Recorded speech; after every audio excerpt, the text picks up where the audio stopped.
अरे साहेब हूँ एम कहूँ, हूँ परम दिवसे ते हूँ क्यांथी आव्यो खबर है? परम दिवसे हूँ राजकोटथी आव्यो। हूँ तमने खोटું નથી બોલતો જરાય, હું તમને કહું છું કે આવી રીતના રોડ છે બરાબર, અહીંયા એક હોસ્પિટલ છે, મારે આ હોસ્પિટલે જવાનું હતું, રાઈટ?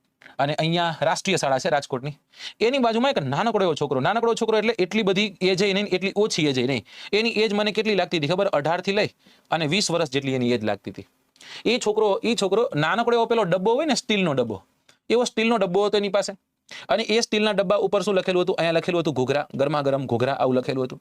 એક નાનકડું એવું સ્ટેન્ડ હતું અને એ સ્ટેન્ડ લઈ અને નાનકડી થાળી મૂકેલી હતી અને એ ઘૂઘરા છે, ઘૂઘરા લઈને છોકરો બેઠો હતો.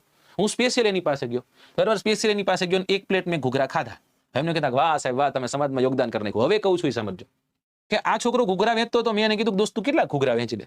તો કે સાહેબ નક્કી નથી હોતું, પણ લગભગ એવું બને છે કે જેટલા લઈને આવું છું એટલા ખાલી થઈ જાય છે. સાંજ પહેલા હું અહીંયા આવી જાઉં છું અને રાત પહેલા હું અહીંથી વહી જાઉં છું, મતલબ કે 10 વાગ્યા પહેલા હું ઘરે વહી જાઉં છું. મેં કીધું કેટલા ઘૂઘરા વેચતું?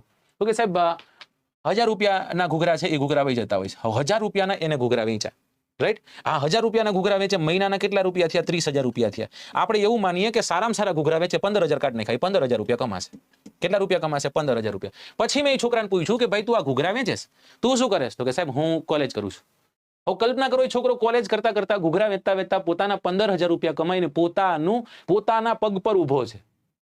સમજાણું? અને આવા છોકરાને ખભે હાથ રાખીને કહેવાનું પણ મન થાય, મેં કીધું દોસ્ત હારતો નહીં ક્યારે, તું ખૂબ આગળ જઈશ, રાઈટ? એના ચહેરા પર એ જે ઘૂઘરા પીરસતો હતો કે નહીં, કે બાપુ તમને ખવડાવું, તમે જો એક વખત ઘૂઘરા મારા ખાશો ને તમને ખૂબ મજા આવવાની, તમે જો તો ખરા.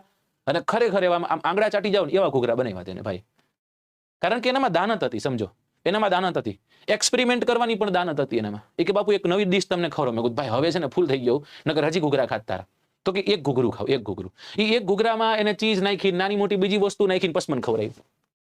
મને કે બાપુ આ કેવું છે? મેં કીધું આ સરસ છે. મેં કીધું આને આપણે શું કહેશું? તો મને કે બાપુ આને છે ને શું કીધું? હા, ચીઝ તુફાની ઘૂઘરા છે કે. એટલે મેં કીધું આમાં શું હોય? તો કે ચીઝ નાખું છું, સેજ સ્પાઇસી કરી નાખું છું અને 2-4 વસ્તુ અંદર એક્સ્ટ્રા હું નાખું છું. એટલે આ રીતની નાની નાની બાબતો જ હોય છે જે આપણને ઇન્સ્પાયર કરે છે. સમજાણું? આવા અસંખ્ય લોકો તમને મળી જવાના છે ભાઈ, રાઈટ? કોઈ જગ્યા પર મોટા ગાર્ડન હોય ને, જે જગ્યા પર છોકરાઓ રનિંગ કરવા આવતા હોય, લોકો જોગિંગ કરવા માટે આવતા હોય, ખાસ કરીને તમે જોજો કે એની આજુબાજુમાં સવારના સૂપ વેચવા વાળા લોકો આવે છે, રાઈટ? સવારમાં મગ અને મઠ વેચવા વાળા લોકો પણ આવે છે. મગ અને મઠ વેચવા વાળા લોકો પણ આવે છે. હવે એ મગ અને મઠ 1,000 રૂપિયાના મગ અને મઠ વેચીને વહી જાય. કેટલા વાગે આવે ભાઈ? કેટલા વાગે આવે છે? તો કે 5:30 કલાકે આવી જાય. કેટલા વાગે વ્યા જાય? તો કે 7:30 કે 8 વાગે વ્યા જાય. હવે કલ્પના કરી લો કે આ 5:30 છે, સમજો મગ મઠ છે એ રાત્રે પલાળીને મૂકી દીધા હોય, કદાચ એ 4 વાગે જાગી ગયા, બરાબર, અડધી કલાક કંઈક તૈયારી કરવી પડતી હશે, 5 વાગે પહોંચી ગયા, 5:30